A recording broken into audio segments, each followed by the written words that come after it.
नमस्कार, संवाद श्रृङ्खलाको आजको यो सन्दर्भ विशेषमा स्वागत छ। म सरू सिंह थापा। आजको सन्दर्भ विशेषमा हामी कोरोना कहरमा आयुर्वेदिक उपचार पद्धतिको भूमिकाको विषयमा मूलतः केन्द्रित रहेर संवाद गर्दैछौँ र हामीसँग छलफलका लागि वरिष्ठ आयुर्वेदिक चिकित्सक डाक्टर ऋषिराम कोइराला हुनुहुन्छ। उहाँसँग विशेष गरी हामी कोरोनाको समयमा आयुर्वेदिक जुन चिकित्सा शास्त्रले निर्वाह गरिरहेको भूमिका साथसाथै नेपालमा यसको धेरै सम्भावना हुँदाहुँदै पनि हासिल गर्न नसकेको सफलताका विषयमा पनि हामी संवाद गर्दैछौँ। र डाक्टर कोइराला राष्ट्रिय आयुर्वेद तथा तालिम केन्द्रका पूर्व अध्यक्ष हुनुहुन्छ, नेपाल स्वास्थ्य अनुसन्धान परिषदको पूर्व उपाध्यक्ष हुनुहुन्छ र हाल उहाँ ओल्ड आउटस्ट्यान्डिङ मेडिकल डाक्टर एसोसिएसनको स्ट्यान्डिङ कमिटी डिरेक्टर पनि हुनुहुन्छ। उहाँसँग आज हामी मूलतः यिनै र यस्ता विषयमा केन्द्रित रहेर संवाद गर्दैछौँ। स्वागत छ सर यहाँलाई। नमस्कार। सबैभन्दा पहिले त जसरी अहिले संसारभरि नै कोभिडको सन्तास फैलिरहेको छ, आयुर्वेदको त्यसमा भूमिका चाहिँ कस्तो देख्नुभयो? अब सन्तासहरूलाई अथवा ग्लोबल विश्व परिवेशलाई हेर्ने हो भने तीनवटा अवस्था छ। एउटा ठुलो समुदाय केमा छ भने अझै पनि भयमा छ। करिब 7 महिना 8 महिना 9 महिना हुन लागिसक्यो। एक प्रकारको भय छ। एक प्रकारको समुदाय के छ भने त्यो भयबाट कसरी विज्ञहरूले दिएका सुझावहरू सल्लाहहरू यो सबैलाई मानेर कसरी सिक्ने भन्ने एउटा छ। एउटा चाहिँ क्षमता विकास गरेर ल कोरोनै भएछ भने पनि भयो अथवा म कसरी बच्ने भनेर 3 किसिमको समुदाय छ। 3 किसिमको मानसपटल छ। त्यो 3 किसिमको मानसपटलमा विश्व परिवेशलाई एकचोटि निहालेर हेऱ्यो भने हरेक मान्छेले केही न केही उपायहरूको खोजी गरेको देखिन्छ। हरेक मान्छेले कहीँ न कहीँ सोधेको हुन्छ, खोजेको हुन्छ, आफ्नो अनुभव गर्छ, आफूले कसरी एडप्टिभ त्यसरी विकास गरेर जाने, कसरी मिलेर जाने भनेर सोचेको हुन्छ। तर एउटा ठुलो समुदाय जो छ त्यो अझै पनि भयमा छ, भयाक्रान्त छ। त्यो चाहिँ बडा ठुलो चुनौती चाहिँ छ। त्यसो भए अहिले नेपालमा आयुर्वेदको कुरा गर्दाखेरि सबभन्दा पहिला त यहीँबाट सुरुवात गरौँ कि प्रधानमन्त्रीले पनि बेसार पानी खायो भने कोरोना ठिक हुन्छ भनेर भन्नुभयो र त्यसको पछाडि पनि प्रधानमन्त्रीलाई एक किसिमले उडाउने तहबाट, एक किसिमले ठिकै हो भन्ने तहबाट पनि विश्लेषणहरू भइरहे। तपाईँ आफू त वरिष्ठ आयुर्वेद चिकित्सक हुनुहुन्छ, साँच्चै त्यो कुरा चाहिँ के थियो? प्रधानमन्त्रीज्यूले जो कुरा बोल्नुभयो त्यसका लागि प्रधानमन्त्रीलाई मुरीमुरी धन्यवाद दिन चाहन्छु। पहिलो कुरा तर त्यहाँनिर यो विधिगत कमजोरीहरू भए। विधिगत कमजोरी के भए त्यो म पछि केलाउँछु। तर प्रधानमन्त्रीले बोल्दाखेरि के भयो भने उहाँको आमाले, उहाँको बाले अथवा डोल्पाको कुनै किसानको बाले रुगाखोकीहरू लाग्यो भने बेसार खाने भनेर भने हुन्छ। आजदेखि होइन, त्यो हजारौँ वर्षदेखि भने हुन्छ। पेटमा गडबड भयो भने यो ज्वानो खाने भने हुन्छ, लसुन खाने भने हुन्छ, टिमुर हुन्छ, पहाडतिर सिल टिमुर हुन्छ, तराईतिर अन्य मसलाहरू हुन्छ, यो चाहिँ खान भनिन्छ। अनि त्यसपछि तुलसीको पातहरू, यो सबै चिज भनिन्छ। त्यसैले हामी के भनिन्छ भने यो ज्ञानका धनी हौँ, यो ज्ञान र सम्पदाका धनी हौँ। अब प्रधानमन्त्रीज्यूले संसदमा अथवा बाहिर पनि बोल्नुभयो बेसार पानी खाने यो कुरा जुन गर्नुभयो नि त्यो कुरा जायज थियो। तर यहाँनिर के भयो भने उहाँको विधिगत मिलेन। विधिगत नमिल्नुको पछाडि 2टा कारण। या त उहाँले विज्ञहरूसित सल्लाह लिनु भएन। विज्ञहरूलेसित सल्लाह लिएर बेसारको पारम्परिक उपयोग के छ, आयुर्वेदमा के वर्णित छ र अहिलेका अध्यावधिक अनुसन्धानहरूले के भनेका छन् भनेर बोलिएन। त्यो किसिमको आधार चाहिँ लिन प्रधानमन्त्रीलाई दिनुपर्ने थियो। त्यो दिनमा गल्ती गरिएको उहाँको सेक्रेटेरिएट अथवा उहाँका मन्त्रालयहरूबाट हो। त्यो के भइदियो भने प्रधानमन्त्रीजीले बोल्नुभयो। बोलिसकेपछि यी 3वटा आधारमा चाहिँ हामीले स्ट्यान्ड गर्नुपर्छ र अर्को के भन्नुपर्छ भने प्रधानमन्त्री जस्तो राष्ट्रको प्रमुखले बोलिसकेपछि हामीले के गर्नु पर्थ्यो भने उहाँले बोलिसकेपछि त्यसमा आधारित के छन् भनेर विज्ञहरू अगाडि आउनु पर्थ्यो। यहाँ त के भने व्यापक विरोध या अन्ध समर्थन, यी चिजहरूले समाजलाई बढाउँदैन। यी चिजहरूको बारेमा राष्ट्रले सिरियसली गम्भीर भएर सोच्नुपर्छ। किन प्रधानमन्त्रीले भनेर प्रधानमन्त्रीले एक्लैले बोल्या होइन, उसले त 10,000 पहिलाको सभ्यताको बारेमा बोलेको छ। हाम्रो हरेक घरमा अहिले पनि यो 3 करोड 20 लाख 30 लाख जति हामी छौँ, हरेकको घरमा पाकेको हुन्छ बेसार। भनेपछि त्यसका बारेमा बोल्नु भएको थियो। तर वैज्ञानिकहरूले के सोच्नु पर्थ्यो भने यसका पछाडिका तथ्य के हुन् भनेर खोज हामी त्यतातिर लागेनौँ। तर यदि हामी यस्तो आयुर्वेदीय संस्कारमा हामी धनी छौँ, हामीसँग स्रोत र साधन छ भनेर भन्दै गर्दा त्यसपछि अहिलेको यो परिस्थितिमा यो कोभिडको समयमा जति त्यसो भए त्यो आयुर्वेद हामीसँग जुन औषधीय गुण भएका जडीबुटीहरू थिए त्यो प्रयोग गर्नमा हामी चुकिरहेका छौँ। चुक्ने मात्रै होइन, हामीले निकै ठुलो गल्ती गऱ्यौँ र हामी गल्ती गर्न हुँदैन। हामीले ठुला गल्तीहरू के गऱ्यौँ भने मैले केही दिन पहिला अन्तर्राष्ट्रिय जगतमा पनि मेरो इन्टरेक्सन भइरहेको छ। अमेरिकाको एउटा घरमा बसेको परिवारले के सोध्छ भने त्यहाँको NIHले के भन्छ भनेर सोध्छ, त्यहाँका अनुसन्धान संस्थाहरू विश्वविद्यालयहरूले के भन्छन् भनेर सोध्छ। तर यहाँको मान्छे के गर्छ भने मान्छेले के गर्छ भने आफ्ना परम्परामा के छ मान्छेको हकमा, अनि त्यो परम्परामा कसैले केही भनिदिए भने त्यसलाई समातेर हिँड्छ। मेरो भनाइ के छ भने वहाँ डिक्टेटिभ रिसर्च हो, यहाँ ओपन रिसर्च हो। यो रिसर्चको के हो भने सभ्यताको उत्कृष्टतम सभ्यताका कुरा हुन्, किन मान्छे समुदायमा बस्छ। जस्तै मैले सास फेर्छु, मैले पानी पिउँछु, मैले यही भूमिको गर्छु भनेपछि हामीले के गर्नु पर्थ्यो भने यो खालका सास फेर्ने यो बारेमा हामीले ख्याल गर्नु पर्थ्यो। त्यसैले मैले जडीबुटीहरूको बारेमा के गर्ने, मेरो भान्सामा के प्रयोग छ, यो बारेमा चाहिँ हामीले फोकस हुनु पर्थ्यो।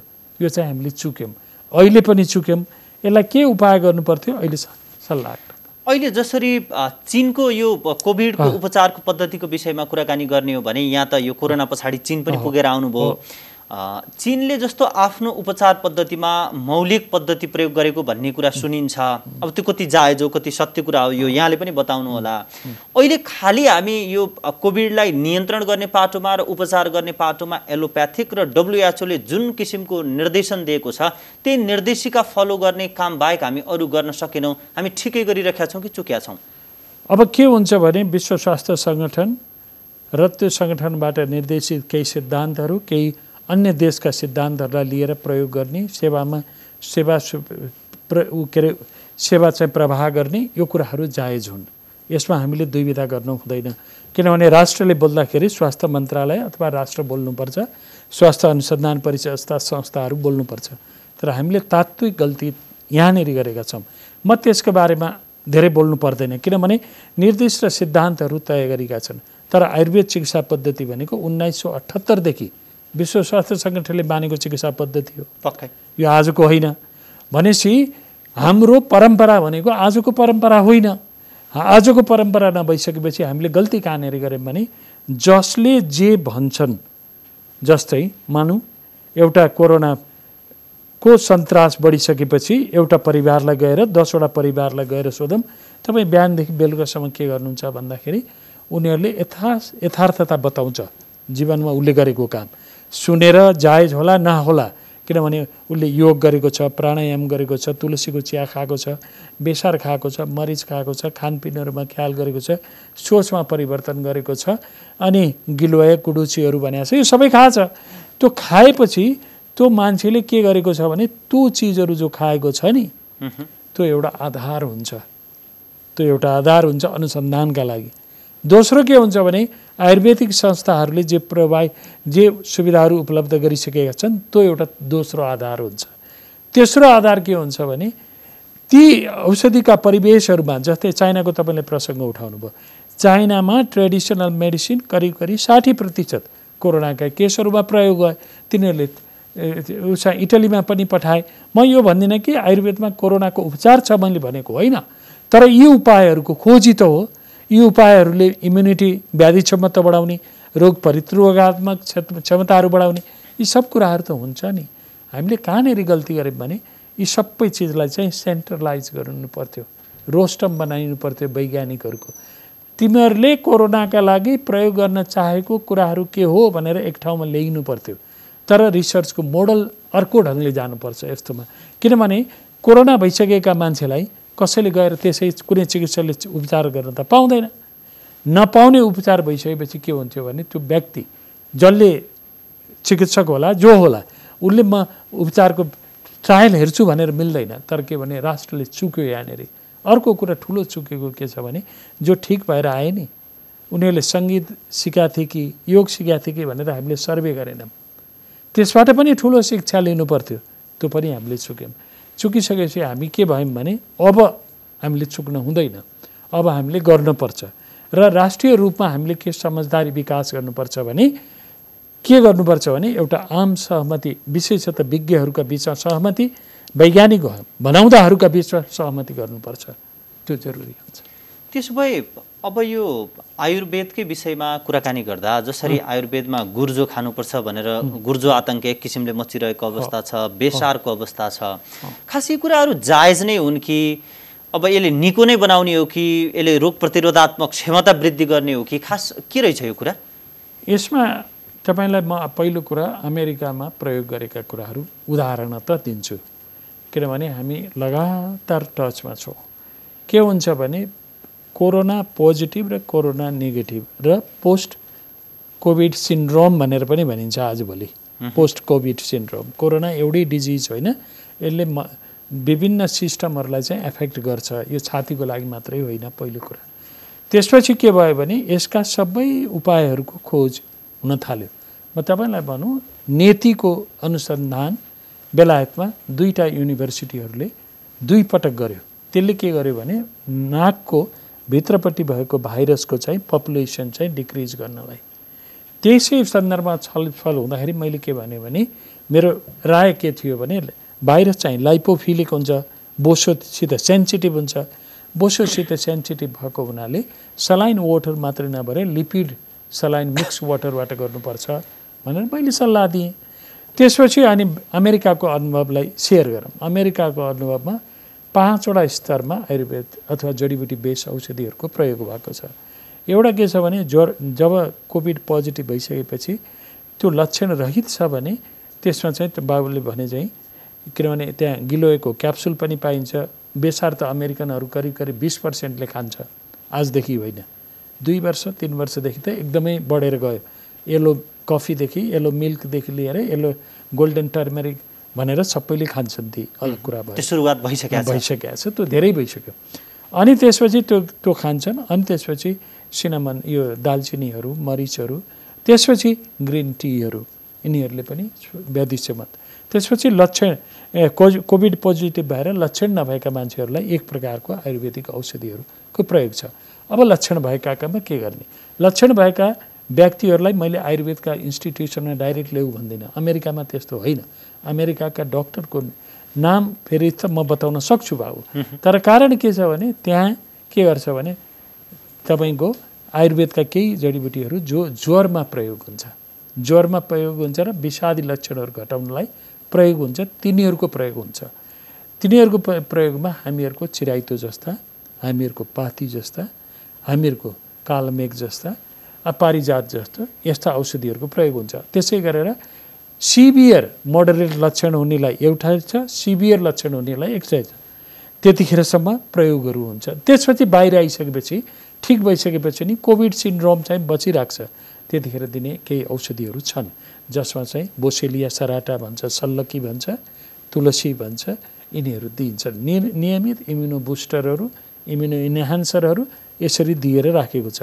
त हामीले के गर्नु पर्थ्यो भने राष्ट्रिय रूपमा हामीले के एउटा आम दृष्टिकोण बनाइदिनु पर्थ्यो वैज्ञानिकहरूले भने यस प्रकारका औषधिहरूको प्रयोगको आधार यो हो। आधार भएर बोल्नुपर्छ। मैले बोल्दा नि आधार लिएर बोल्नुपर्छ। आधार चाहिँ यो हो भनेर बोल्दा त्यसको प्रभाव र विश्वसनीयता वृद्धि हुन्थ्यो। हामी आयुर्वेदलाई उपचार पद्धतिको सबभन्दा जेठो पद्धति पनि भन्छौँ, तर जति बेला संसारमा ठुला ठुला समस्या आउँछन् हामी एलोप्याथीको पछाडि लागेर आयुर्वेद पछाडि पछाडि हिँडेको देखिन्छ, त्यसको सहायक जस्तो देखिन्छ। यस्तो खास किन भइरहेको छ? होइन, त्यो अहिले यहाँ सिस्टमको भन्दा पनि परिस्थितिको आधारमा हुन्छ। कुनै दुर्घटना भयो, कुनै क्राइसिस भयो, डायरियाहरू भयो, कम्युनिटी समुदाय स्तरमा केही चिज भयो भने त्यसमा सहयोग गर्ने आधारहरू छन्। त्यसमा अन्तर्राष्ट्रिय अनुभवहरू छ, हाम्रो राष्ट्रिय अनुभवहरू छ र चिकित्साको आवश्यकता। तर समाज त्यहाँ त रोकिँदैन। समाज पहिले पनि रोकिँदैन, पछि पनि रोकिँदैन। भनेपछि समाजलाई बाँच्नका लागि आधारहरू हुन्छ। ती आधारहरूका बारेमा हामीले ख्याल गर्नुपर्छ। आत्यायिक चिकित्साको अवस्था अलग हुनसक्छ, सङ्क्रमणको अत्यधिक प्रकोपको अवस्था अलग हुनसक्छ। तर नेपालको सन्दर्भमा अलिकति फरक के छ भने राष्ट्र रूपमा के सोचिन्छ भने हाम्रो ज्ञान, हाम्रो सम्पदा, हाम्रा उपलब्धता यी सबै चिजहरूको मूल्य छैन भनिन्छ कि हामी लघुतावासबाट ग्रसित छौँ एकदमै धेरै। त्यसले के भयो भने हाम्रो अस्मितामाथि नै आँच आयो। त्यसले हामीलाई हीनताबोध यति धेरै भयो, यति धेरै हीनताबोध भयो कि हामी अगाडि बढ्न पनि सकेनौँ। जुन कुरा त अहिले पछिल्लो समय भएको गाँजा बहसले पनि त्यो कुरालाई छर्लङ्ग पारेको देखिन्छ। त्यो त दुई मात्रै छैन। सर त्यसो भए मेरो प्रश्न यति हो कि एलोप्याथी मूल उपचार पद्धति हो कि आयुर्वेद पनि मूल उपचार पद्धति नै हो? खास यो सहायक हो कि मूल हो कि खास यो कुरा चाहिँ के हो? खास म एउटा कुरा सत्यता के बताऊँ भने बाबु, औषधि र उपचार भनेको स्वास्थ्य होइन, जीवन होइन, ती जीवनका सहायक हुन्। जीवन भनेको यथार्थता भनेको शरीर स्वस्थ कसरी रहने, खानपिनहरू कसरी मिलाउने, मनोविज्ञान कसरी रहने र मनोवैज्ञानिक तनावहरू कसरी कम गर्ने, यी चिजहरूमा फोकस गर्यो भने, जीवनशैलीमा फोकस गर्यो भने कयौँ अवस्थामा उपचारका पद्धतिहरू चाहिँदैन। तर के भने उपचारका पद्धतिका आधारमा हामीले के गर्नुपर्छ भने 1, 2, 3 एलोप्याथी औषधिहरूका सर्जरीहरू अन्य औषधिहरूको हकमा के गर्ने, आयुर्वेदले के गर्ने, यी अनुभव सिद्ध चिज हुन्। यी अनुभव सिद्ध चिजहरूमा संश्लेषण गरिनुपर्छ, राष्ट्रका हिसाबले गरिनुपर्छ र यसलाई चाहिँ क्यापिटलाइज गर्नुपर्थ्यो। हामीले क्यापिटलाइज गऱ्यौँ भने के हुन्छ भने यसले एउटा हाम्रो समाजमै समृद्धिको विकास गर्छ। त्यो चाहिँ जरुरी हुन्छ।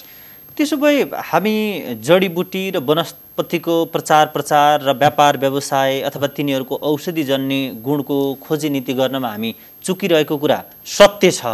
खास हामी चुक्यौँ चाहिँ किन? अब यसको दुईटा कुरा छ कि जस्तै बेसारको पेटेन्ट राइट्स लिएको अहिले 60वटा भन्दा बढी अन्तर्राष्ट्रिय संस्थाहरूले लिएको छ।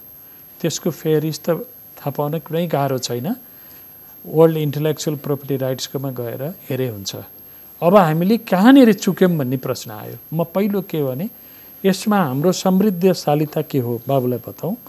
अहिले हामीले बार न्युजमा के हेर्छौँ भने लकडाउनले गर्दा याचागुम्बाको कलेक्सन हुन सकेन भन्यौँ। हामीलाई कति सजिलो भयो भने हामी कलेक्सन हुन सकेन भन्यौँ, न्युज दियौँ। तर त्यो परिवार जसले वर्षभरि त्यसमा धानिन्थ्यो त्यसका बारेमा हामीले सोचेनौँ। नसोचिसकेपछि अब हामीले वैज्ञानिकहरूले कहाँनिर र राष्ट्रले कहाँनिर चुक्यो।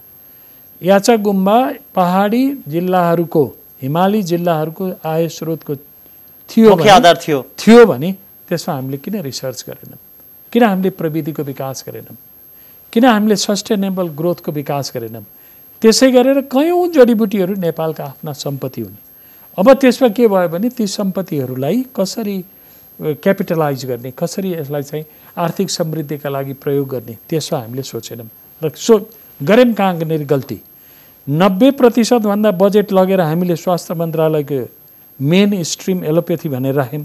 10% जति बजेट दिएर आयुर्वेदका मान्छेहरूलाई गाली गऱ्यौँ।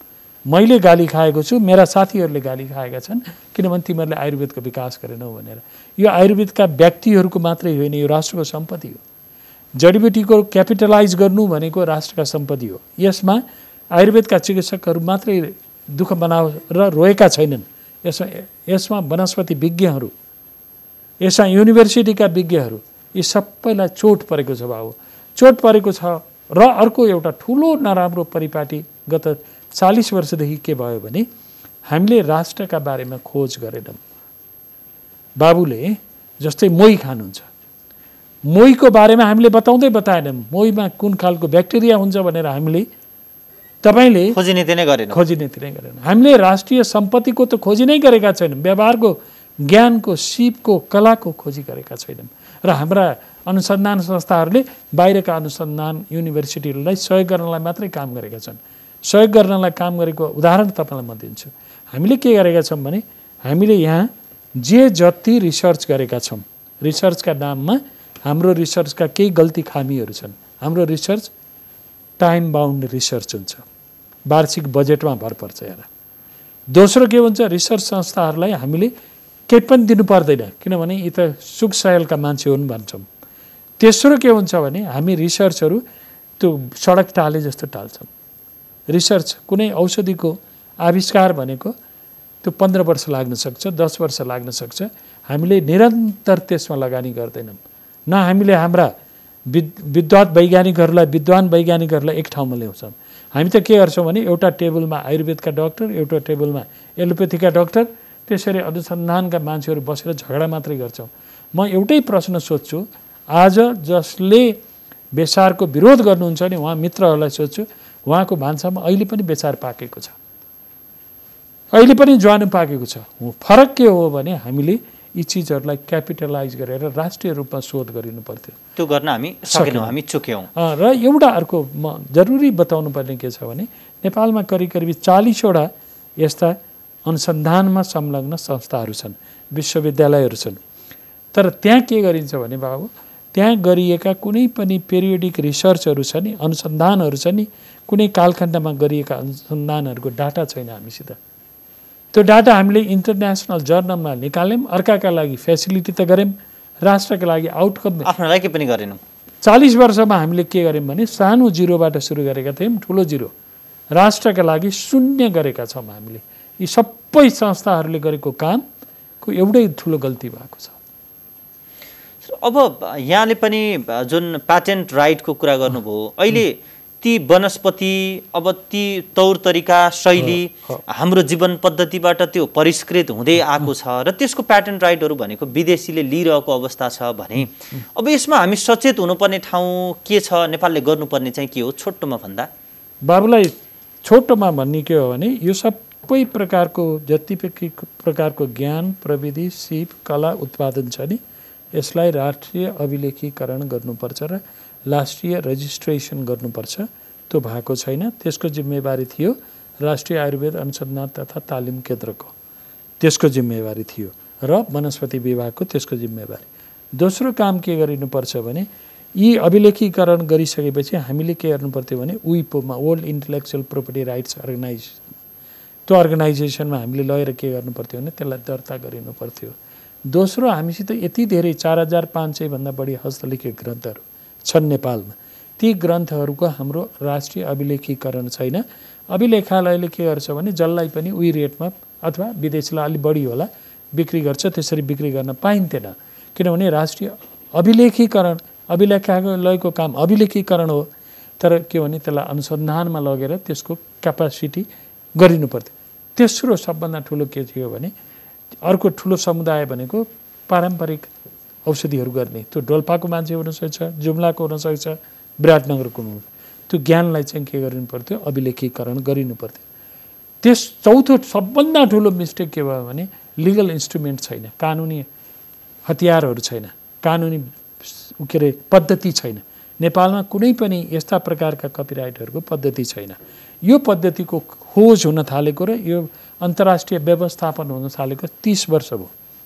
हामी 2002 WTO को सदस्य बन्यौँ, तर हामीले यी प्रविधि बनाएनौँ। अहिले पनि हामीसित बायोडाइभर्सिटी एक्ट आएको छैन, अहिले पनि छैन, त्यो कानुनहरू छैन। अहिले कानुन नहुँदाखेरि के भयो भने यी सबै बेवारिसे अवस्थामा भए। यी बेवारिसे अवस्थामा हुँदाखेरि एउटै सानो उदाहरण के दिउँ भने ट्याक्स तालिस पत्र क्यान्सरको लागि भयो। क्यान्सरको एउटा क्यालिफोर्नियाको इन्स्टिट्युटले $5 बिलियन रोयल्टी लिन्छ त्यसको अनुसन्धान बापत, उसले कन्स्टेन्टली पाउँछ। त बाबुलाई म आश्चर्य लाग्दो भन्छु, त्यसको स्रोत ग्रन्थ आयुर्वेद हो। भनेपछि कारण के भने ऋषि कोइराला आएर यहाँ बोलेर हुने होइन, तर राष्ट्रले सम्झिनु पर्थ्यो। प्रधानमन्त्री, मन्त्री परिषदहरू यिनीहरूले राष्ट्र के हो भनेर बुझ्नु पर्थ्यो।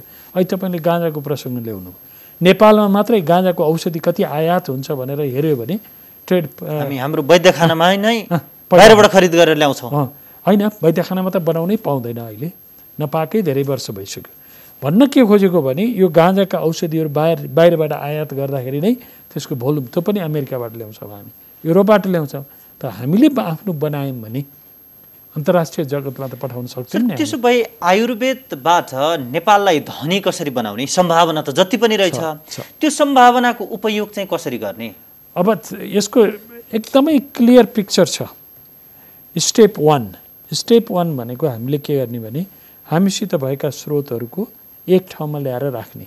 अहिले मैले राष्ट्रिय आयुर्वेद अनुसन्धान तथा तालिम केन्द्रको कुरा गरेँ नि। राष्ट्रिय आयुर्वेद अनुसन्धान तथा तालिम केन्द्र 92 करोडको चाइनिज सहयोगले बन्यो। तर त्यहाँ मान्छे के राखिन्छ? अस्थायी मान्छे राखिन्छ। त्यहाँका वैज्ञानिकहरूलाई तलब दिनलाई त्यहाँको कार्यकारी प्रमुखलाई मन्त्रालयमा 50 चोटि जानुपर्छ। त्यो हुनु हुँदैन। वैज्ञानिकहरू राष्ट्रका सम्पत्ति हुन्। त्यो कुनै आयुर्वेदका मात्रै होइन, त्यो समग्र राष्ट्रका वैज्ञानिकहरू एक ठाउँमा बस्नुपर्छ त्यो बिल्डिङमा। र के गरिनुपर्छ नि, सबै स्रोतहरूको अभिलेखीकरण गर्नुपर्छ एकचोटि। त्यसमा प्रधानमन्त्रीले भनेको कुरो नै आउँछ, त्यो किसानले भनेको कुरो आउँछ, सबैले भनेको कुरो आउँछ।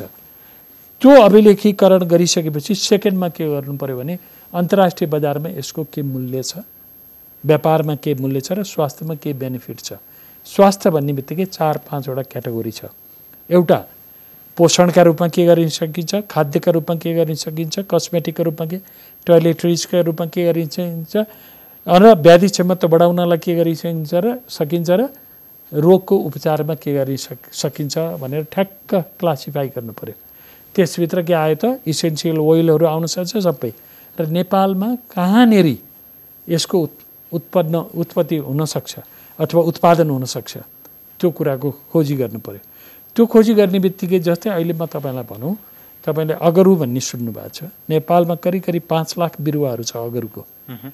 त्यो अगरुमा के थियो भने एउटा टेक्नोलोजी मात्रै आयो भने, एउटा टेक्नोलोजी ल्याबबाट लगेर त्यहाँ त्यो अगरुमा गरिदियो भने त्यसको प्रोडक्सन 5 वर्ष पहिला हुन्छ र डबल प्रोडक्सन हुन्छ।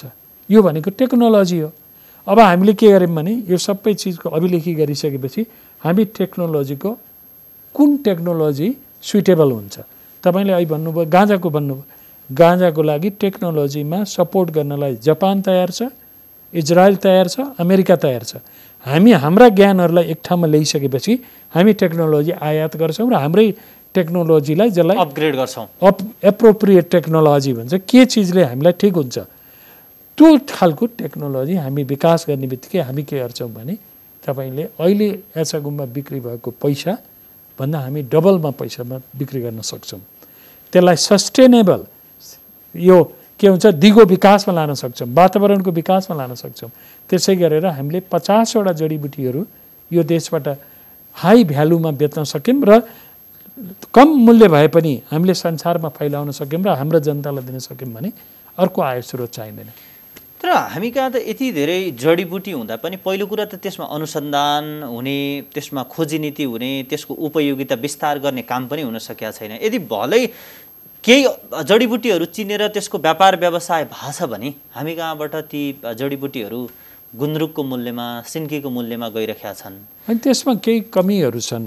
के कमी छ भने व्यापारमा के हुन्छ भने यो विशेषतः जडीबुटीहरू खाद्यान्नहरूको अथवा यिनीहरूको व्यापारमा के चाहिन्छ भने केही न्यूनतम मापदण्डहरू चाहिन्छ। जस्तै हामीले के भयो भने एकचोटि यहाँबाट टिमुर पठायौँ। टिमुर त हाम्रो रिजनमा प्रशस्त हुन्छ, ह्याम्बर्गमा पठायौँ। त्यो स्याम्पल चाहिँ उत्तम भएर आयो। तर पछि के भयो, हामीले हाम्रो मान्छेहरूले कलेक्सन गर्दा र सुकाउँदाखेरि के गरिदियो भने चुरोट खाएर कलेक्सन गरे, धुवामा सुकाइदिए, अल्फा टक्सिन भयो। अल्फा टक्सिन भएपछि ह्याम्बर्गमा भएको टिमुर सबै वेस्ट भयो। यी प्रतिनिधि उदाहरण हुन्। तर यी उदाहरणका लागि राज्य अगाडि आउनुपर्छ के राज्यका सम्पूर्ण निकायहरूले सोच्नुपर्छ। त्यो सोच चाहिँ राष्ट्रिय सोच भएन के। त्यो सोच आइसक्यो भने जस्तै बाबुले अहिले प्रसङ्ग निकाल्दाखेरि एउटा जडीबुटीमा हाम्रो ज्ञान के हो, कला, सिप, यो सबै के हो र अहिलेसम्म के भएको छ त्यसलाई एक ठाउँमा ल्याएर हाम्रो सम्भाव्यता के हो त्यसलाई प्रायोरिटीकरण गरेर, त्यसलाई चाहिँ प्राथमिकीकरण गरेर हामीले त्यहाँ लगानी गर्नुपर्छ। लगानी भनेको हाम्रो के भयो भने हाम्रो कीर्तिपुरको आयुर्वेद अनुसन्धान तथा तालिम केन्द्रमा त्यत्रो बिल्डिङ भयो, चाइनाको त्यत्रो आशा थियो नेपालमा, उपप्रधानमन्त्री आएर बस्नुभयो, म त्यतिखेर चेयर, उहाँहरूलाई व्याख्या गर्दा 2003मा त्यो प्रोजेक्ट बनाउँदाखेरि प्लानिङ कमिसनमा व्याख्या गर्दाखेरि हामीले जो भन्यौँ त्यो स्वप्न चाहिँ बेकार भयो। किनभने चाइनाले त्यत्रो सपोर्ट गर्यो। तर हामीले के गर्यौँ भने त्यहाँ मैले अघि नै भने तलब खान पाउँदैन मान्छेको, राष्ट्रले मेरो संस्था भन्दैन, त्यसलाई सौताको संस्था भन्छ। अनि कसरी हुन्छ? त्यसो भए अब नेपालको सम्भावना आयुर्वेद क्षेत्रमा कुरा गर्दाखेरि हामी जसरी ब्रिटिस कोलोनाइज भएनौँ त्यसको पनि हामी कहाँ फाइदा के छ भन्दाखेरि हामी कहाँका जडीबुटीहरू केही मात्रामा तीहरू बाहिरिए पनि तिनीहरू क्षयकरण भए पनि अझै सुरक्षित नै छन् हामी कहाँ भनेर भन्दै गर्दाखेरि हामी यही आयुर्वेदको विकास र विस्तारबाट हाम्रो अर्थतन्त्र उकास्न सक्छौँ, हाम्रो जीवन पद्धतिलाई विकास गर्न सक्छौँ भनेर भन्दै गर्दा हामी चुकेको चाहिँ किन हो अथवा कसले चुकाएको हो हामीलाई दुई तीनटा कुरा हुन्छ के बाबु। के एउटा जस्तै हामीले औषधीय गुणहरू र अन्य गुण भएका जडीबुटीहरूको क्याटलगिङ गर्नु पर्यो। पहिलाका प्रसङ्गलाई यहाँ नल्याउँ। क्याटलगिङ गरिसकेपछि विश्व बजारमा के छ र नेपालको आवश्यकता के छ भनेर एक ठाउँमा ल्याइसकेपछि अनि हामीले के गर्नु पर्थ्यो भने विविध प्रकारका वैज्ञानिकहरूलाई एक ठाउँमा फोकस गर्ने। जस्तै नेपालका मैले 40वटा अनुसन्धान संस्थाहरू जो ठुला छन् तिनीहरूलाई प्रधानमन्त्री अथवा राष्ट्रले के भन्नु पर्यो भने मलाई 5 वर्षभित्रमा 1 वर्षभित्रमा 6 महिनाभित्रमा मलाई तिमीहरूले यो नतिजा दिनुपर्छ। मेरो देशमा यो ज्ञान छ, यो सिप छ, यो कला छ, मेरो देशमा यो उत्पादन हुनसक्छ, यो चिज छ र तिमीहरूले वैज्ञानिक आधार देऊ। ट्रेड प्रमोसन सेन्टरहरूले यो देऊ, फरेनमा भएका मिसनरीहरूले यो काम गर भनेर एकचोटि बोल्नुपर्छ। किनभने त्यो बोलेर त्यसलाई सिस्टमभित्र परिपाटीभित्र ल्याउनुपर्छ। प्रोडक्टिभ त्यसरी बन्छ, उत्पादनमूलक त्यसरी बन्छ। त्यो बनिसकेपछि के हुन्छ भने बाबुलाई यो अल्टिट्युडमा हुने, यो 3000 मिटरदेखि हाइटको अल्टिट्युडमा हुने 3000 फिट 3000 मिटरसम्मको अल्टिट्युडमा हुने टमाटरको मात्रै डिमान्ड, चेरी टमाटरको मात्रै डिमान्डले 1 लाखभन्दा बढी पपुलेसनलाई अहिले सर्भिस पाउँछ। त्यसको डिमान्ड सिङ्गापुरमा भनौँ, मलेसियामा भनौँ, त्यो अलग छ। हरेक पोटेन्सियल एरियाहरूमा त्यसपछि के हुन्छ भने इन्टरप्रेन्युरहरू तब आउँछन्। अहिले हामी कहाँ के छ भने गुड म्यानुफ्याक्चरिङ प्र्याक्टिसको लाइसेन्स दिने इन्स्टिट्युसन छैन। सरकारका कुनै पनि अनुसन्धान संस्थाहरूले बताइदिन सक्दैन कहाँनेरि पेस्टिसाइड छ, के छ, यो मेकानिजम हुँदैन। भनेपछि हामी के भने निरीह छौँ, तर हामीले आशा छोड्नु हुँदैन। सर, म अन्त्यमा पनि छु। अघि पनि यहाँले भन्नुभयो कि कोरोनाका लक्षण देखिएकाले के खाने, नदेखिएकाले के खाने, जुन सङ्क्रमितले के खाने भनेर त अघि नै भन्नु सक्नुभयो। तर हाम्रै घरको भान्सामा हामीसँग अभाइलेबल भएका त्यस्ता जडीबुटीय गुण भएका चिजहरू के छन् जुन कोरोनाको समयमा ती फलदायी हुन्छन्, हामीले कसरी प्रयोग गर्न सकिन्छ? मलाई छोटोमा भन्नुहोस्। म बिहान सबेरै उठ्ने बित्तिकै के गर्नुहोस् भने थोरै तोरीको तेल अथवा अन्य खाने तेल लिएर मुख खुल्ला गर्नुहोस्। तोरीको तेलले मुख खुल्ला गर्नु? त्यो खुल्ला गरिसकेपछि त्यो तोरीको फ्याटले चाहिँ भाइरसलाई चाहिँ बढ्न दिँदैन र भाइरसको प्रतिरोधी हुन्छ। दोस्रो के गर्नुहोस् भने नाकमा नेटीहरू गर्नुहोस् अनि नाकमा तेलहरूको एप्लाई गर्नुहोस्। त्यसले दोस्रो गर्छ। मुखमा, चेहरामा र कानमा चाहिँ थोरै तेलको प्रयोग गर्नुहोस्। त्यसपछि आएर भान्सामा प्रयोग हुने, अघि नै भनेको छु, ती मसलाहरू यिनीहरूको प्रयोग गर्नुहोस्। त्यो प्रयोग गर्दाखेरि के भने कहिलेकाहीँ हामीहरू हुन्छ नि, कहिलेकाहीँ बेसार धेरै खायो भने चक्कर लाग्छ भन्छौँ। यी सब कुराहरू ख्याल गर्नुहोस्, किनभने यी हामीले जानेका कुरा हुन्। त्यसपछि गएर तुलसी भयो, त्यसपछि गुर्जो भयो, त्यसपछि पारिजातको पनि प्रयोग हुन्छ। यसै गरेर भिन्न भिन्न जडीबुटीहरूको प्रयोग चाहिँ चिकित्सकहरूको सल्लाह अनुसार गर्नुहोस्। र सबभन्दा ठुलो कुरा के भने हाँस्ने, नृत्य गर्ने, योग गर्ने, प्राणायामहरू गर्ने, यी सबभन्दा महत्त्वपूर्ण हुन्। हस्, यहाँलाई महत्त्वपूर्ण समय र संवादको निम्ति म आभार व्यक्त गर्छु। धन्यवाद।